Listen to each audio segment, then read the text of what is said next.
The JMF Advisors Show is a podcast for business owners, C-suite executives, and entrepreneurs who are looking to build, grow, or even exit a business. We bring in some of our best financial advisors to interview experts on business best practices, hot topics, and sprinkle in some tax and accounting help. If you're a business owner, startup founder, CFO, or just starting your side hustle, this podcast is for you. Hey, welcome back to the JamisonMoneyFarmer Advisor Show, JMF Advisor Show.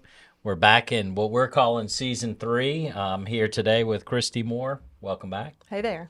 Excited to be here. I'm Bobby Bragg, again with JamisonMoneyFarmer, JMF. Today's topic is all about tax considerations for internet retailers, social influencers, and just generally gig workers. So we've actually had a fair number of folks that have come into the office, you know, either with actually all they do is gig work or social influence work, not even just side hustles recently. So you can definitely see an explosion in that type of work. That's even right. in our community. That's right. Internet retailers are growing daily, you know, whether it's a product that a social media influencer comes up with, or, you know, of course, there's plenty of local retailers that also do internet retailing. So That's right. We'll talk about some of those tax considerations as well. Yeah, they have very specific issues related to taxes that are good to talk about.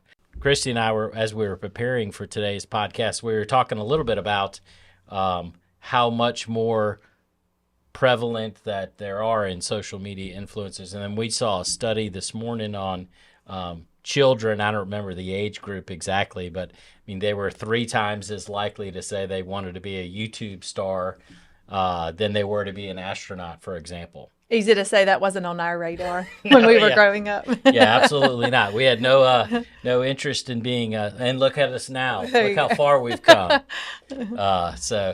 Yeah, wasn't going to make an astronaut list either. That's true. The amazing thing about that, and that was kids in the U.S. and the U.K. Other amazing thing about that is it even exceeded like being a professional athlete, which is also extremely rare to be able to do. That's right. That's right. So amazing how far we've gone really in this neck of the woods. I don't think anybody was really. I don't know when you started seeing people like earn money as a social influencer. It was surprising when you first learned that that's a real thing. All right, so again, we're going to talk today about tax considerations for all of those folks, gig workers in general. I mean, look, we live in a university town, so I mean, name, image, and likeness is very much in this same. That's right. They have a lot of these same considerations. Okay, so almost all of these types of workers get 1099 income, is generally speaking the way that comes. So who gets a 1099 form, and what do you get them for exactly? Okay, so there's a lot of different types of 1099s, but in this realm, for the most part, we see 1099 NEC forms. And so those type of payments for non-employee compensation historically were reported on a miscellaneous form, 1099-MISC. But now IRS broke those out into a separate form, 1099 NEC, where any sort of non-employee compensation for freelance or independent contractors, things like that, are reported on that form. And I think IRS they're honing in on that for a reason. You know, they pulled that out onto a separate form for a reason. So NEC stands for non-employee compensation. That's right. So these are the instances where you are absolutely not an employee of the company. That's right. You know, and the employer should make the consideration of whether, you know, you should be treated as an employee. And once they decide that you're a contractor of sorts, then the payments to you should be reported on there. And you know, typically if you're an employee, that would be reported on a W-2 and you'd have tax withholdings.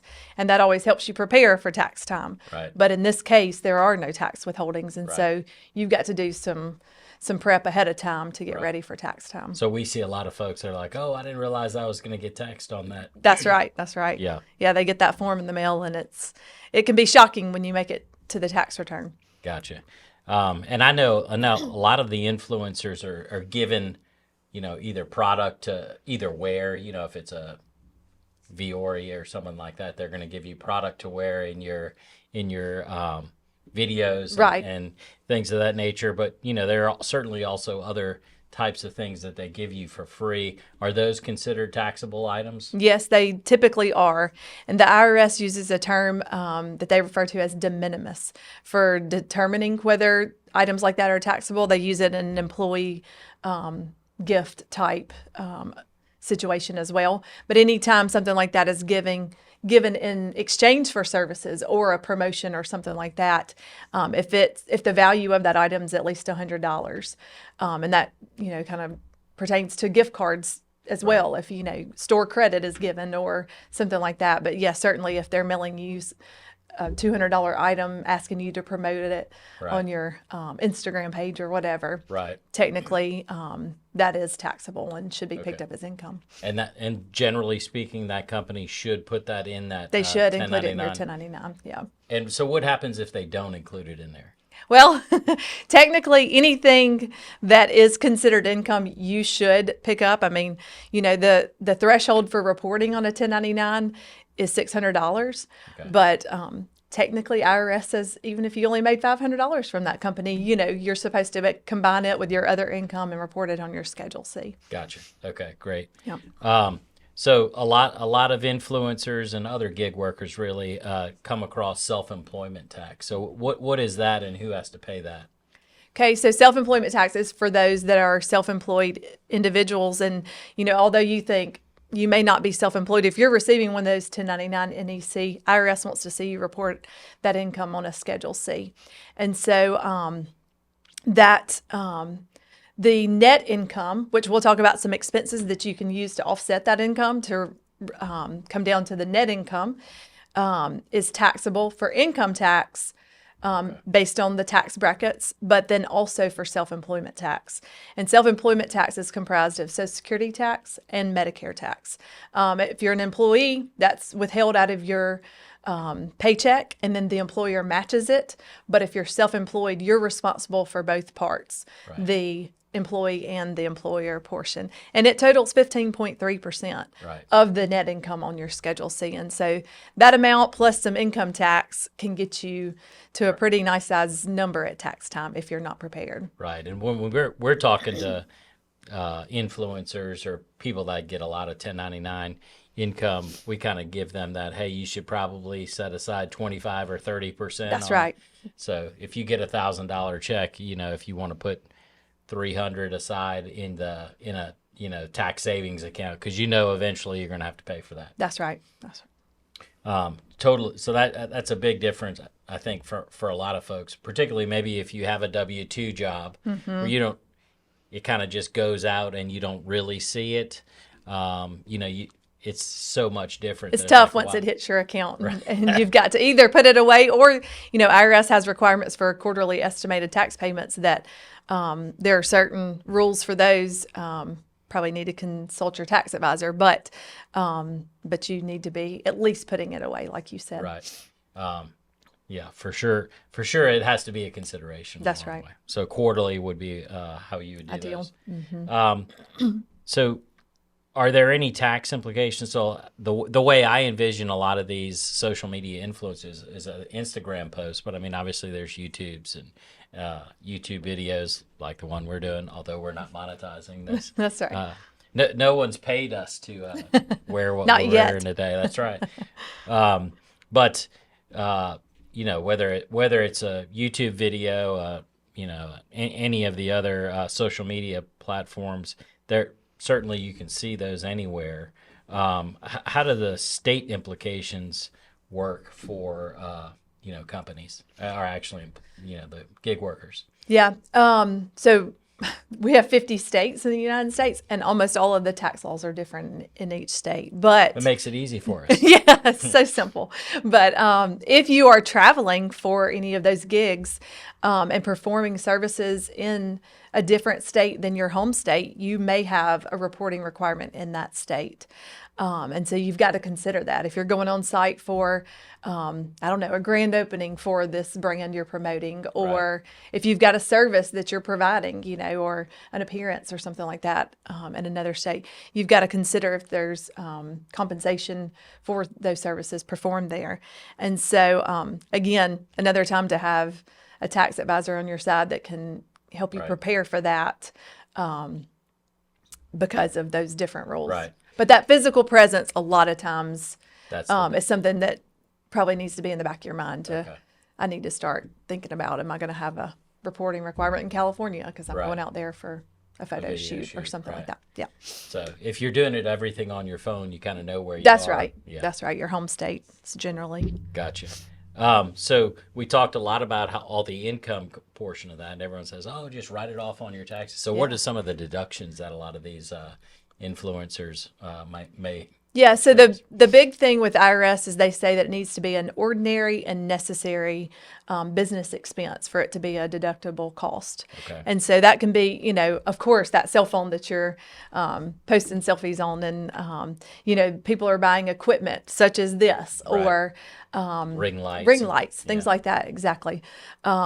If you have to travel, we just talked about travel. If you've got travel costs related to that, it's not just, hey, I'm going on vacation and going to post my vacation. Right. But that's when you want to be a travel blogger, right? That's right. Yeah, okay. That's right. But, if that's part of the services that you're providing, sure, I think that's probably can be considered ordinary and necessary in certain cases. If you've got to buy certain apps for the posts that you make or certain subscriptions, things like that. Right. The big thing is going to be to make sure you have documentation for those expenses. And if it's, if you've got business meals, there's always different things like that. You got professional, that accountant that's going to help you prepare for taxes, different costs like that are related to that business income. Right. Just make sure you've got documentation for all those expenses, because that's what IRS is going to look for if you're ever audited. And they need to, if you're not going to be able to recall or there's not itemization on those, you need to have some detail about the specific purpose. So if a physical file, a file folder with your receipt stuck in it's fine. We see that a lot. But then, there's apps now for tracking. Take a snapshot of that receipt. So long as there is a record of those receipts, digital is fine. Yeah. Okay. And like we've talked about, obviously, if a tax professional helps you, but I mean, there are a lot of agents involved in a lot of these. That's right. They may be the ones that are bringing you the brands. So all of the fees that you would pay to that person as well also. Absolutely. Yeah. Again, probably documentation is key, right? It sure is, yeah. That's very important. That's pretty much true on everything related to the IRS. That's right. When they come knocking, you want to have to be prepared. That's right. We also talked about, I guess, some mileage, like if you're going somewhere. So that's right. That's one of those things you want to have even if it's not an overnight stay where you would have lodging. You may have a business trip or something like that. But yes, if you have auto expenses, IRS requires you to have a mileage log. Right. And so where you document where you went to, the purpose, the date, and the number of miles and things like that. And then they offer a deduction based on a mileage rate. Right. And it changes periodically, usually at least annually. Right. And I mean, people I think overthink that. I mean, it can literally just be a notebook. Sure. Right. That's right. That's right. They just want to have it. Like, you can't just say, "Oh, I probably drove 10,000 That's miles." right. They want to know exactly which one. Exactly. All right. So that's the way, we talked about, started with income, and then we went down to things you can deduct from income to get you that sort of net income, what you're going to pay your taxes on, whether it's self-employment taxes or the other taxes. What about for the internet retailer? So that could be selling, virtually anything. If you have a store versus some of these stores are now just strictly online. Even what are the sales tax remittance requirements and all the sales tax kind of issues around that for internet retailers? Similar to income tax being different in every state, sales tax gets even more complicated because there's localities within those states that have different sales tax rates and ways to remit and things like that. But again, every state has different rules. I mean, there are some that are part of a uniform nationwide sales tax Is it trading? collaborative type thing where they can charge a base rate or a general rate. But there are charts out there available in different services that are good if you are going to have sales. Generally, I mean, we see some states have their economic nexus is based on the amount of sales, so the dollar amount, but then in some states it's based on the number of transactions. Right. And so it can be as low as 200 transactions in a state in a year can require you to have to file there. Gotcha. And so there are different services out there that specialize in sales tax and the multi-state implications. And so it's a good idea if you're going to have internet sales across the nation to employ one of those to be on your side to help say, hey, you've met that threshold in these states. And they can even do as much as help you with the licensing that's required there because you've got to apply for a business license and the different accounts. And they can even help you file on them. Typically monthly, some localities, depending on your liability, it can just be quarterly filings and things. But, you know, a lot of retailers use a point of sale system. I mean, they used to be cash registers, but now they're a lot more advanced than that. And they're an iPad. That's right. All sorts of things. That's right. Yeah. And so now, you know, there are typically always electronic point of sale systems. And those, a lot of them have different tracking features. And so it's a good idea to make sure your electronic point of sale system helps you track where products are being shipped to. You know, we're in Tuscaloosa, Alabama. If we also had a store in Nashville, Tennessee, anything we drop shipped from here, we would have to collect tax in Tennessee because we have a physical presence. But then, you know, at some point we may meet a threshold for the 200 transactions in another state. And so we need to be tracking that along the way, even if we don't have a reporting requirement in another state other than those two, so that we can continue to measure at what point we are going to have to start filing in some of those states. So that just reminds me that we have a couple of resources on our website related to, you know, we've got whether it's 200 transactions and $10,000 or whatever by each state. We have that listed out on our website, so you can search for that after.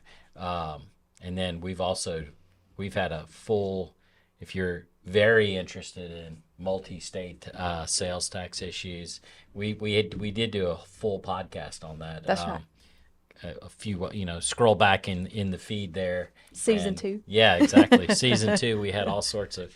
It's actually Kim Smith who runs our state and local tax group, and then we had Blake Madison, a local attorney that also deals with a lot of the. They are the gurus. Yeah. Yes. A lot of the state tax issues. So if that's one of the, you know, if you want to learn more about that specific topic, you know, that may be something that's worthwhile for everybody here. The key is to be aware that you may have issues, but you know, to be able to track it with some sort of system is a good idea to be able to identify when you might have an issue. Yeah, and I guess one of the things that we ask folks when we do know that there's selling sort of all over is, can you just give us a breakdown of your sales by state? That's right.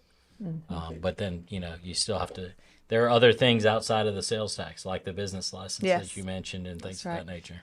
Yeah, so we did a deep dive in that other. So you know, if you want to learn more, that's a good one to go back to. Definitely.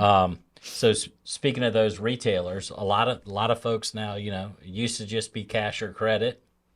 Now you're getting paid by Cash App or Venmo or PayPal, you name it at this point, Apple Pay, I guess.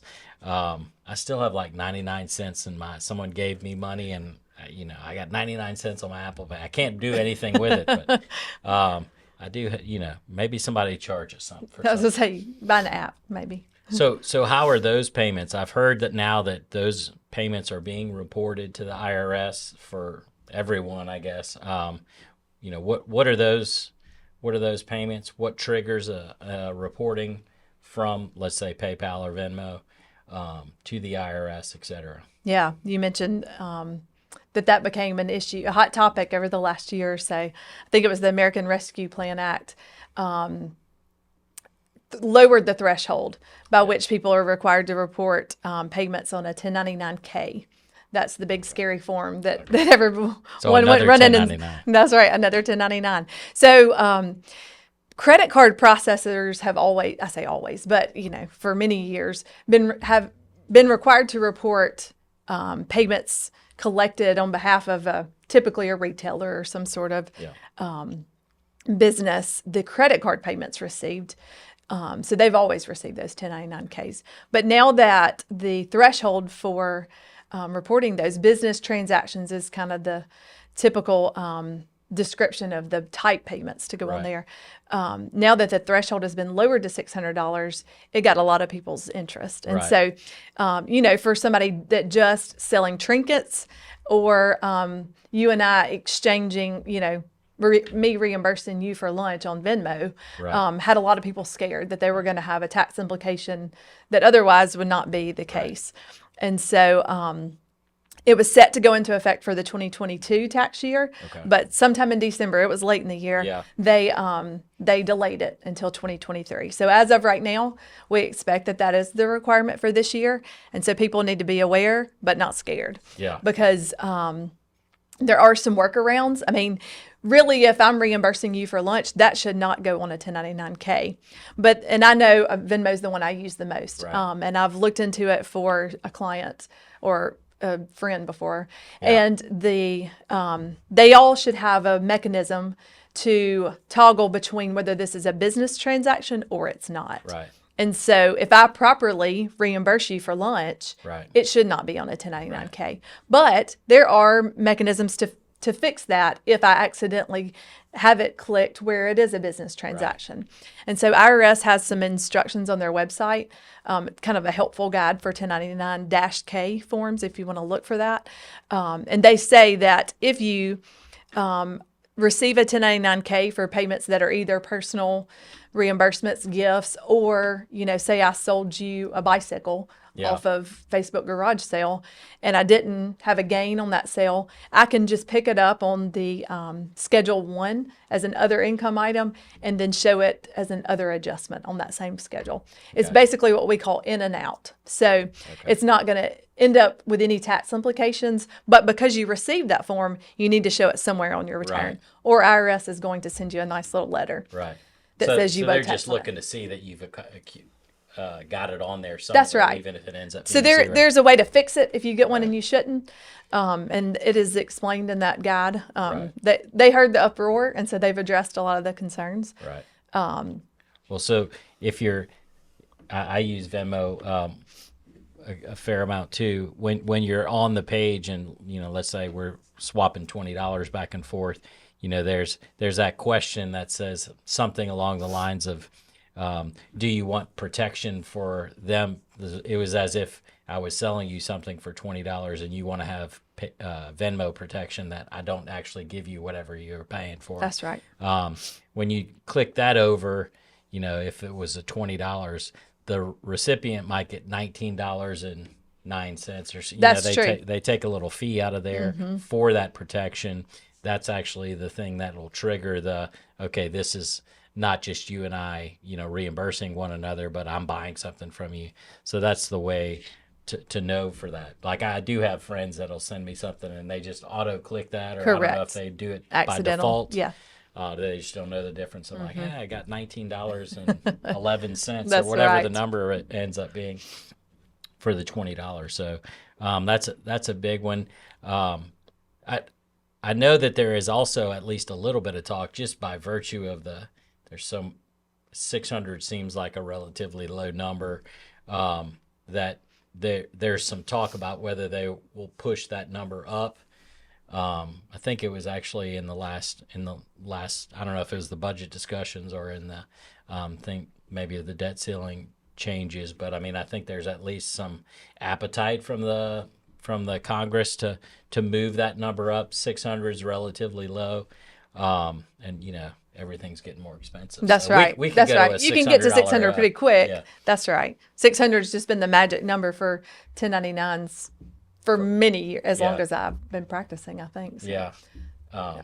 So that's definitely one of those things that probably keep an eye out for whether that number changes or not. And I think from the general practitioners on the whatever the threshold is for those numbers, they're just running a report. They're looking for the transactions and the over 600, yes, That's right. and then they kick them out, and so that's some other good items. Anything else really on the PayPal things for? I mean, look, if you get from a social influencer, you could just as likely get paid via Venmo or Sure. PayPal there too. That's right. Same I mean, thing. if it's business income, you should be picking it up no matter what. So, if it's not, like I said, if you receive one of those, there's a workaround. Talk to your tax practitioner about that. But if payments come through Venmo, they might be reported on the 1099-K.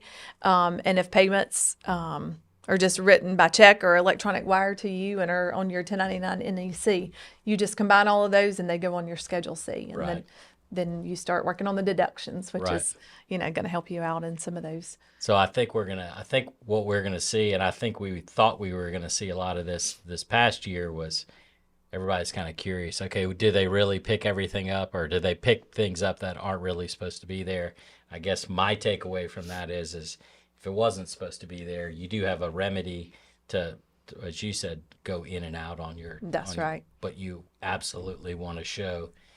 If you receive that form, Yeah. make sure it's on your tax return, So- even if you show it out. Right. So I guess maybe a higher level discussion. I mean, this really involves every type of form. A W-2, for example.